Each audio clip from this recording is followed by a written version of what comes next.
Sénégalaises, Sénégalais, chers compatriotes, il y a un an, depuis un chantier entouré d'ouvriers, je vous invitais à faire du travail un credo afin de sortir notre pays dans le lot des nations les plus pauvres et endettées.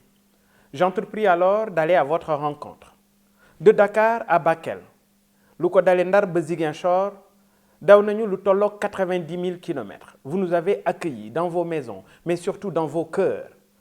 Gis nañu ñàkk, gis nañu métit, l'inaccessibilité de certains villages, le manque d'eau, ñàkkum jumtuwaayu wér-gi-yaram, courant gu ñàkk ci yenn dëkk-dëkkaan yi, waaye ay écoles yu sori lool yenn ci village.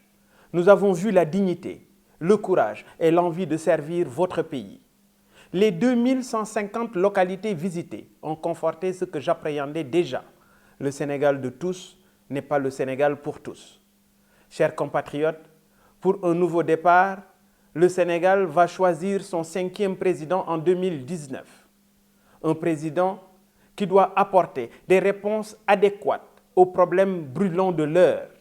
Njiit lu yërëm réewam, njiit lu war a taxaw ci jafe-jafe askan wi moom la ñu war a tànn ci 2019 bi.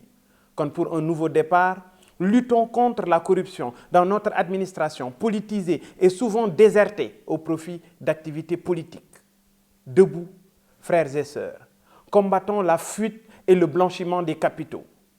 Pour un nouveau départ, nous devons nous passer de l'aide internationale à l'horizon 2024. Yalwaan gi ñu nekkee ñun Sénégal faaw ñu génn ci. Et pour y arriver, il nous faut une maîtrise de la chaîne de valeur à travers une synergie agro-industrielle articulée autour de l'agriculture vivrière, d'une industrie légère, manufacturière et d'une déconcentration des entreprises et industries à l'intérieur du pays.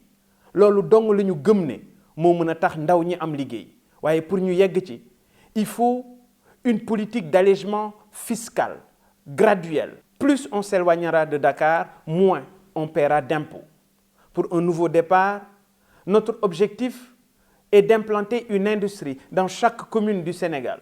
Bu ko defee, la muy jur ci wàllu koom dana tax ba ndaw ñi am liggéey ci yenn ci dëkk yi, waaye tam groupement de famille dana leen dénk liggéey bu bari ci Sénégal. Un nouveau départ pour le Sénégal passera nécessairement par la réhabilitation du chemin de fer et sa démultiplication jusqu'à Matam et Ziguinchor.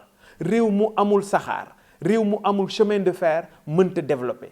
Et nous gëm nañu ne cette solution corrigera les disparités économiques entre les différentes localités du pays et accélérera notre développement. Chers compatriotes, pour un nouveau départ, le relèvement de la carte sanitaire est un impératif. Feebar faju loolu minimum la war a doon ci Sénégal. Nos enseignants méritent plus de respect. Ils ont subi nombre d'injustices. Malgré tout, je les exhorte à ne jamais trahir leur sacerdoce. J'ai une pensée émue pour les 41 000 étudiants renvoyés des universités privées du Sénégal par la faute de l'État du Sénégal. Nos forces de l'ordre, suñu takk der yi, ñoom ñëpp war nañu leen a fexe teg leen ci conditions yu gën ba mettre leen à l'abri de la corruption.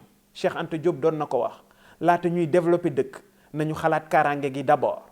Chers compatriotes, pour un nouveau départ, les Sénégalais doivent être autonomes et vivre dans la dignité et dans la décence. Alors, je fais mien le conseil de Cheikh Ahmadou Bamba à Samba Laobé Fall, roi du Kayor, à savoir toujours persévérer à assister les plus faibles, les plus pauvres et les nécessiteux, et de ne jamais tomber dans la tyrannie et l'injustice. Car tout homme injuste le regrettera un jour, et tout tyran assurera sa propre perte.